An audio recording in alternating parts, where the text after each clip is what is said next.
कराची में मैट्रिक के इम्तहानात में नकल माफिया का राज बरकरार है। सोशल मीडिया पर सरगर्म ग्रुप तलबा से पैसे लेकर पर्चे फराहम करने लगे।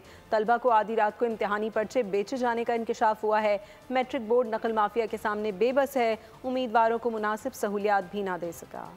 न उम्मीदवार बाज आए, न बोर्ड ने रविश बदली। जो सालों से होता आ रहा है, इस साल भी वही हो रहा है। मैट्रिक इम्तिहानात में नकल का अमल कदीम और जदीद दोनों अंदाज में भरपूर तरीके से जारी है। तालिब इल्म फर्रे बूटियां भी ला रहे हैं और व्हाट्सएप का भी इस्तेमाल कर रहे हैं, और साथ ही पर्चा इम्तिहानी मरकज पहुँचने से पहले फोटोकॉपी वालों के पास भी मिल रहा है। दूसरी जानिब इम्तिहान लेने का कड़ा इम्तिहान जारी है। न नकल रोकने में कामयाब हो रहे हैं, न बच्चों को सहूलियात फराहम कर पा रहे हैं। अक्सर मराकज में बिजली गायब है, पीने को पानी नहीं, तो मुतादिद सेंटर्स में उम्मीदवार जमीन पर बैठकर पर्चा हल कर रहे हैं।